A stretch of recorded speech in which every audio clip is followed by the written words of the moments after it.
ఓం మహాగణాధిపతయే నమః. ఓం గురుభ్యో నమః. ఓం శ్రీమాత్రే నమః. పరమేశ్వర స్వరూపమైనటువంటి జ్యోతిష, వాస్తు మరియు ఇతర అనేకమైనటువంటి శాస్త్రములను మనకు అందించినటువంటి మహర్షులకి నమస్కారం. హయగ్రీవ హయగ్రీవ హయగ్రీవేతి యో వదేత్తస్య నిస్సరతే వాణి జన్హుకన్యా ప్రవాహవత్. అరుణాం కరుణాతరంగితాక్షీం ధృతపాశాంకుశపుష్పబాణచాపాం అనిమాదిభిరావృతాం మయూకైః అహమిత్యేవ విభావయే భవానీం. శ్రీమాత్రే నమః. ప్రేక్షకులకి ఆ లలితాంబిక అమ్మవారి యొక్క అనుగ్రహం పరిపూర్ణంగా కలగాలని మనస్ఫూర్తిగా కోరుకుంటూ మనం ఈరోజు చెప్పుకోబోయేటువంటి టాపిక్ ఏమిటి అంటే, ప్రతి కుటుంబంలో కూడా తల్లి, తండ్రి, పిల్లలు కావచ్చు, అన్నదమ్ములు కావచ్చు, మేనమామ కావచ్చు, అలాగా ఒక రిలేషన్స్ అనేవి ఉంటాయి. ఆ రిలేషన్స్లో మన పూర్వజన్మ కర్మ ఆధారంగా ఒక రిలేషన్తో మనకి ఇబ్బంది ఉంటుంది, ఒక రిలేషన్తో చాలా బాగుంటుంది. ఎందుకు అలా అవుతుంది అంటే, మనం పాస్ట్ లైఫ్లో చేసుకున్న కర్మ. కొంతమందికి జీవిత భాగస్వామితో ఇబ్బంది ఉంటే, కొంతమందికి అన్నదమ్ములతో, కొంతమందికి మేనమామతో, లేకపోతే కొంతమందికి ఆడపడుచులతోని, కొంతమందికి మదర్తో కూడా ఉంటుంది. అది చాలా దారుణమైనటువంటి కాంబినేషన్. కొంతమందికి ఫాదర్తో ఇబ్బంది ఉంటుంది. అయితే ప్రతి లగ్నానికి కూడా ఆ యొక్క కాంబినేషన్ ఎందుకు ఏర్పడుతుంది, దానికి పరిహారం ఏం చేసుకోవాలి, బాగుండాలంటే ఏం చేయాలనేటువంటి చెప్తాను. ఒకటి, మీరు వీడియోని కనుక లాస్ట్ వరకు చూసినట్లయితే జన్మజాతకం తెలియని వాళ్ళకి, డేట్ ఆఫ్ బర్త్ తెలియని వాళ్ళకు కూడా ఏం చేసుకోవాలి అనేది కూడా చెప్తాను. దీంతోపాటు ఇందులో వాస్తుకు సంబంధించినటువంటి పరిహారం కూడా చెప్తాను. ధనుర్లగ్నము, ధనస్సు రాశి. ధనుర్లగ్నం వారికి భగవంతుడు మీకు ఇచ్చిన గొప్ప వరం ఏంటో చెప్తాను.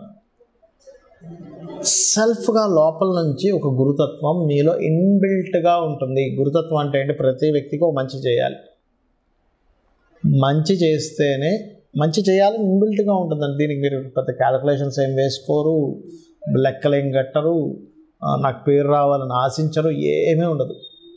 అలాగా కామ్గా వాళ్ళకి మంచి చేసుకుంటూ వెళ్ళిపోతుంటారు. ఎక్స్పెక్ట్ చేయకుండా మంచి చేయడం అనేటువంటి గొప్ప గుణం ఉండేటువంటి లక్షణం ఈజ్ ధనులగ్నం. మరి వేరే వాళ్ళకు ఉండదా? గురువు శుభుడైతే ఖచ్చితంగా ఉంటుంది ఏ లగ్నానికి అనేది ఫస్ట్ మీరు అర్థం చేసుకోండి.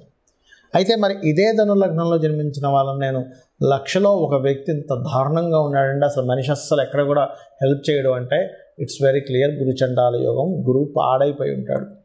అప్పుడు బయటకు మాత్రం ఒక రకంగా చూపిస్తుంటాడు, లోపల జరిగేటువంటిది వేరుగా ఉంటుంది. 100% అందులో ఎటువంటి డౌట్ లేదు. రైట్. అయితే ఈ ధనులగ్నం న్యాచురల్గా గురుతత్వం, ఇది 100% డౌట్ లేదు. కానీ పాడైనప్పుడు విషయం వేరే ఉంటుంది. అయితే వీళ్ళకు కూడా రిలేషన్షిప్లో ఇబ్బంది వస్తుంది. ఇంత గైడ్ చేసే వాళ్ళకి, ఇంత మంచి చేసే వాళ్ళకి వస్తుందా అంటే వచ్చి తీరుతుంది. ఇది పర్టికులర్గా వీళ్ళకి జీవిత భాగస్వామితోనే వస్తుందండి ఇబ్బంది ధనులగ్నం వారికి.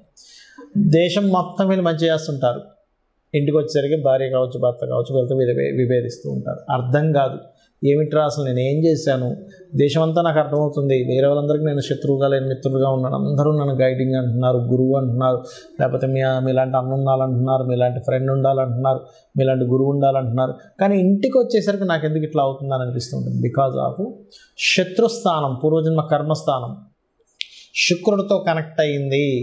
శుక్రుడు పూర్వజన్మ కర్మకారకుడు అయ్యాడు. ఆ శుక్రుడు మహాదశ వచ్చిన శుక్రరాశిలో ఉండేటువంటి గ్రహాలకు వచ్చిన జీవిత భాగస్వామితో మెయిన్గా చూపిస్తుంది. మరి అన్నదమ్ములతో ఉందండి, అప్పుడేమిటి? సాటర్న్ పాడయ్యాడు. It's very clear. అప్పుడు ఏం చేయాలి? శుక్రుడు ఇందాక నేను జీవిత భాగస్వామి దానికి ఏంటంటే వివాహ జీవితం విషయంలో ఓం శివకామేశ్వరం కస్తా శివా స్వాధీన వల్లభాయ నమః చేసుకోండి. ఒకవేళ అన్నదమ్ములతో ఇబ్బంది ఉన్నట్లయితే ఓం అనాకలిత సాదృశ్య చుబుక శ్రీ విరాజితాయ నమః చేసుకుంటూ శని, కేతు, కుజ గ్రహాల దగ్గర దీపారాధన చేయండి. అన్నదమ్ములతో ఇబ్బంది అనేటువంటిది ఉండదు. అదేవిధంగా కుటుంబ సభ్యులతో కూడా ఇబ్బంది అనేటువంటిది తగ్గుతుంది. ఇది శనికేతు కుజ గ్రహాల దగ్గర దీపారాధన చేయడము, గోగు బెల్లం తినిపించడం చేసినట్లయితే. మరి సంతానంతో ఇబ్బంది ఉంటే అని కొంతమందికి డౌట్ రావచ్చు. బట్ న్యాచురల్గా 5th లార్డ్షిప్ కాబట్టి ఉండదు. కానీ కుజుడు పాడయ్యాడు మీ జన్మజాతకంలో, అప్పుడు సంతానంతో ఇబ్బంది ఉంటుంది. కానీ ఈ లగ్నానికి సంతానం దూరంగా వెళ్తారు. ఒకటి, స్త్రీ సంతానం కలిగే ఛాన్సెస్ ఎక్కువగా ఉంటాయి. విదేశాలకి చదువుకోవడానికనో ఉద్యోగంగానో దూరంగా వెళ్తారు. అప్పుడు ఆ యొక్క దోషం నల్లిఫై అవుతుంది. గుర్తుపెట్టుకోండి, ఈ ఫార్ములా అన్ని లగ్నాలకి పనికొస్తుంది. ఎనీ లగ్న ఆ యొక్క రిలేషన్ దూరంగా వెళ్ళాడంటే అక్కడ నల్లిఫై అయిపోయింది. It's clear. మరి అత్తగారితో, ఎందుకంటే స్త్రీలందరికీ కూడా అత్తగారితోని, మరి అదేవిధంగా ఆడపడుచుతోని ఉంటుందండి. ఇది ఎట్లా అంటుంటారు. ఆడపడుచుతో ఉందంటే సన్ స్పాయిల్ అయ్యాడు, డామినేషన్ చేసేస్తారండి. అసలు ఆడపడుచుతో ఉందంటే ధనులగ్నానికి అసలు మామూలుగా కాదు. అసలు ప్రతి విషయానికి కౌంటర్ వేయడం, ప్రతి సంఘటనని భూతద్దంలో దాని నెగటివ్ షేడ్లో చూపించడం, ఇవి ఎక్కువైపోతాయి ధనులగ్నం వారికి. అత్తగారి స్థానం ఆడపడుచు స్థానం కనుక పాడైతే. కానీ అదే అత్తగారి స్థానం పాడైతే ఎలా ఉంటుందంటే ధనులగ్నం వారికి వీళ్ళకి సహజంగా కూల్గా చేసుకుంటూ వెళ్ళిపోవడం, మంచి చేసుకుంటూ వెళ్ళిపోవడం తెలుసు ధనులగ్నం వారికి. కానీ వీళ్ళకి బుధుడు పాడయ్యాడు అనుకోండి, అత్తగారి నుంచి ప్లానింగ్, స్ట్రాటజీ, సిస్టమేటిక్గా వీళ్ళని బ్యాట్ చేయడం జరుగుతుంది. గుర్తుపెట్టుకోండి, ప్లానింగ్గా. ఎట్లా అంటే ఆఖరికి వీళ్ళ జీవిత భాగస్వామి నిన్నెందుకు పెళ్లి చేసుకున్నాను అనుకునే స్టేజ్కి తీసుకొచ్చేస్తుంది అత్తగారు. అంటే ఎట్లా అంటే విత్ ప్రూఫ్స్ క్రియేట్ చేయబడతాయి కూడా ఒక్కోసారి బుధుడు పాడైతే. అది ఎంత క్రియేట్ చేయబడతాయంటే ఆఖరికి ఒక దాని ఏమంటారు, ఇవాళ రేపు డీప్ ఫేక్ అని వచ్చింది. డీప్ ఫేక్ క్రియేట్ చేసేసి మిమ్మల్ని బ్యాట్ చేసినా సరే ఆశ్చర్యపోవాల్సిన పని లేదు. మీకు బుధుడు పాడైతే, బుధుడు బాగుంటే మళ్ళీ అలా జరగదండి. వాళ్ళే మీకు చాలా బాగుంటారు, బాగా సపోర్టివ్గా నిలబడతారు. అందుకే మీరు ఏం చేయాలి, అత్తగారితో ఇబ్బంది వస్తుందంటే మీరు చేయవలసింది సింపుల్గా ఒకటే, విష్ణు సహస్రనామాలు సూర్యభగవాను చూస్తూ చేయండి. 100% మీకు బాగుంటుంది. ఇక్కడ ఒక విషయం గుర్తుపెట్టుకోండి, మనకి జన్మజాతకం ఎంత ప్రభావితం చేస్తుందో రిలేషన్స్ విషయంలో వాస్తు కూడా అంత ప్రభావితం చేస్తుంది. అయితే ఇది ఏ దిశను చూసుకోవాలి, ఇక్కడ పర్టికులర్గా సోషల్ కమ్యూనికేషన్స్ లేదా ఇంట్లో ఉండే వాళ్ళందరి సఖ్యతని చూసుకునేటువంటి దిశ తూర్పు. ఎందుకంటే తూర్పుకి అధిపతి ఎవరు? తూర్పుకి సూర్యభగవానుడు అధిపతిగా చెప్తూ ఉంటారు. అలాగే ఇంద్రుడిగా చెప్తూ ఉంటారు. మన ఇంద్రియాలు, ఇంద్రుడు అంటే ఎవరు? మన ఇంద్రియాలకు సంబంధించిన ఇంద్రుడు. మనం గనక ఒక రిలేషన్స్ని కరెక్ట్గా మనం అర్థం చేసుకుంటూ ఉంటే అందరూ కలిసి ఉంటారు. సూర్యభగవానుడు ఎందుకు ఇచ్చారు తూర్పుకి అంటే, తూర్పును ఉదయించేటువంటి సూర్యుడు అనే కాకుండా సూర్యుడు న్యాచురల్ 5th లార్డ్, అంటే ఒక బాధ్యతగా ఉండేటువంటి, ఒక అడ్మినిస్ట్రేషన్ చేసేటువంటి లక్షణం ఉన్నటువంటి గ్రహం సూర్యభగవానుడు. ఈ తూర్పు భాగం కనుక మీకు మీ వాస్తులో పాడైంది, ఖచ్చితంగా ఏమవుతుంది, ఇంట్లో రిలేషన్స్ పాడవుతాయి. తల్లికి తండ్రి, తల్లికి కూతురికి, తండ్రికి కొడుకుకి, వీళ్ళందరితోనే ఏదో ఒక డిస్టర్బెన్స్ అనేది క్రియేట్ అవుతుంది. మరి దీనికి ఏమిటి పరిహారం? It's very clear. తూర్పు భాగంలో లైట్ గ్రీన్ కలర్ ఉండేలా చూసుకోండి, రెడ్ కలర్ రాకుండా చూసుకోండి.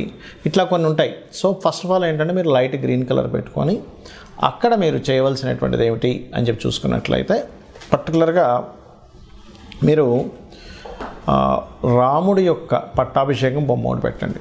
ఇది అయితే మరి ఇందులో మళ్ళీ రకరకాల వేరియేషన్స్ వస్తుంటాయి. అట్లాగా భార్యతో పడట్లేదండి అంటే ఆగ్నేయము నైరుతి కూడా పాడైందని మీరు అర్థం చేసుకోవాలి. అలా కాదండి, మాకు కొన్ని మనీ మ్యాటర్స్ వల్లే ఎక్కువ ఇబ్బంది వస్తుంది, ఇంట్లో రిలేషన్స్తోని కొత్త అవకాశాలు ఇంట్లో ఉండే వాళ్ళ వల్ల నేను ఇబ్బంది పడుతున్నాను అన్నప్పుడు, ఎవరైనా బంధువర్గంలో మేనమామ, మామయ్య వీళ్ళ వరుస వల్ల వస్తుందంటే కొంత నార్త్ కూడా పాడవుతుందని అర్థం. మదర్తో నాకు ఎప్పుడు ఇబ్బంది వస్తుందంటే, మీ జన్మజాతకంలో ఖచ్చితంగా తల్లికి కారకుడైన చంద్రుడు అండ్ 4th లార్డ్ పాడయ్యాడు, దాంతోపాటు వాయువ్యం కూడా పాడైందని మీరు చెక్ చేసుకోవాలి. అప్పుడు ఏమవుతుంది, వాయువ్యానికి అధిపతి చంద్రుడు కాబట్టి మదర్తో వస్తూ ఉంటుంది ఇబ్బంది అనేటువంటిది. అదేవిధంగా అన్నదమ్ములతో ఎక్కువ గొడవ వస్తుందండి, నాకు సౌత్ ఖచ్చితంగా పాడవుతుంది, ఎందుకంటే సౌత్కి కారకుడు కుజుడు, చెక్ చేసుకోండి. అయితే ఇక్కడ జన్మజాతకం లేని వాళ్ళు కూడా చేసుకోవాల్సింది సూర్య నమస్కారాలు. ఒకటి, సూర్య భగవానుడి దగ్గర దీపారాధన చేయడము, అదేవిధంగా ఆదిత్య హృదయ పఠనం చేసుకోవడం, ఇవి ఖచ్చితంగా పాటించాలి. మరొక విషయం ఏంటంటే, ఇక్కడ మీ పర్సనల్ చార్ట్లో పర్టికులర్గా ఇప్పుడు మనం ఒక్కొక్క లగ్నంతో చెప్తూ వచ్చాం. సో మీ పర్సనల్ చార్ట్లో పర్టికులర్ లగ్నానికి ఆ యొక్క కారకుడు దేని ద్వారా కంబస్ట్ అయ్యాడు, దేని ద్వారా సపోర్ట్ అయ్యాడు అనేటువంటి దాన్ని ఫస్ట్ ఆఫ్ ఆల్ మీరు చూసుకోవాలి. ఆటోమేటిక్గా అది చూసుకొని దానికి సంబంధించిన దానం ఇవ్వడము, మంత్రం చేసుకోవడం చేస్తే ఖచ్చితంగా ఫలిస్తుంది. అయితే అందరికీ కూడా ఒకటే మాట చెప్తాను, ఇది ఛాలెంజింగ్గా చెప్తున్నాను. మీకు ఎటువంటి ఇబ్బంది ఉన్నా, ఫ్రెండ్స్తో కావచ్చు, జీవిత భాగస్వామితో కావచ్చు, ఎవరితోనైనా మాకు ఎక్కువ శత్రుత్వాలు అవుతున్నాయి, ఇంట్లో వాళ్ళతో బయట వాళ్ళతో, ఒక్క 10 నిమిషాలు సూర్యభగవాను చూస్తూ ఇలా పట్టుకొని ఓం మిత్రాయ నమః, 100% శత్రువు కూడా మీకు మిత్రుడైపోతాడు. అరే ఇంత ఎందుకు నేను గొడవ పెట్టుకుంటున్నాను, వీళ్ళతో నేను ఎందుకు గొడవ పెట్టుకుంటున్నాను, ఒక రియలైజేషన్ వస్తుంది దాని ద్వారా. అలాగే ఇక్కడ ఇంకొక విషయం ఏంటంటే, మీకు దగ్గరలో గోశాల కనుక ఉన్నట్లయితే గోవుకి వెళ్ళి ఆదివారాలు ప్రత్యేకంగా గోధుమ రవ్వ తినిపించండి. అదేవిధంగా మరొక విషయం ఏంటంటే, ఇంకా ఎక్కువగా ఉన్నాయండి రిలేషన్స్లో, అసలు నాకు సపోర్ట్ చేయట్లేదు, చాలా ప్రాబ్లమాటిక్గా ఉందన్నప్పుడు 14 కానీ 7 వారాలు కానీ రాముడి యొక్క పూజని ఆది బుధవారాలు చేయమని చెప్తుంది శాస్త్రం. సో రామదేవుడి కథ చెప్పుకోవడం చేసుకోవాలి. ఇక్కడ నేను చెప్పేది ఒకటే, మీ జన్మజాతకంలో ఎటువంటి దోషం ఉన్నా గుర్తుపెట్టుకోండి. ధనం రావట్లేదు అనుకోండి, రిలేషన్స్లో ఇబ్బంది ఉందనుకోండి, ఉద్యోగం లేదనుకోండి, వ్యాపారం సరిగ్గా సాగట్లేదు అనుకోండి, కంగారు పడక్కర్లేదు.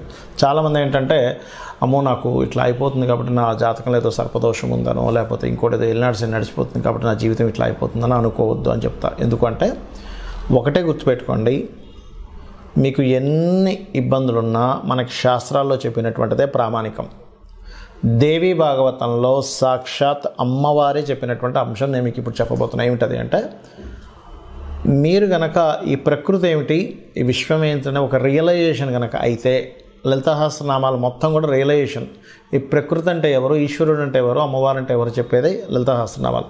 కనబడుతున్న ప్రతి వస్తువు ఈశ్వరుడు, అందులో ఉన్నటువంటి శక్తి అమ్మవారు అని మీరు రియలైజ్ అయ్యి అమ్మవారిని నమ్ముకొని, నాకేంటి మా అమ్ముందని ఎలా నమ్ముతామో, చంటి పిల్లవాడు అమ్ముందని ఎలా నమ్మి హాయిగా నిద్రపోతుంటాడు, అలాగే నాకేంటి అమ్మవారు ఉంది అనేటువంటి భావనతో ఎవరైతే నిత్యము లలిత చేసుకుంటూ, లలితాసహస్రనామాలు చేసుకుంటూ, ప్రకృతిలో ఉన్న ప్రతిదీ ఈశ్వర స్వరూపంగా భావిస్తూ వాళ్ళ పని వాళ్ళు చేసుకుంటూ వెళ్ళిపోతుంటారో, పక్కవాడ అదంటున్నాడా, లేకపోతే ఈ సొసైటీ ఇలా మారిపోతుందనా, లేకపోతే ఇంకోటి అవుతుందనా అనేటువంటి ఆలోచనలు పక్కన పెట్టి మన బాధ్యత మనం చేసుకుంటూ అమ్మవారిని నమ్ముకుంటూ వెళ్తున్నారా, మీ యొక్క తలరాతని అమ్మవారే మారుస్తుంది అనేటువంటి శాస్త్రంలో ఉన్నటువంటి పచ్చి నిజం. కాబట్టి ఇది ఫాలో అవ్వండి. ఆ లలితాంబిక అమ్మవారి యొక్క అనుగ్రహం మీరు పరిపూర్ణంగా పొందాలని మనస్ఫూర్తిగా కోరుకుంటూ శ్రీమాత్రే నమః.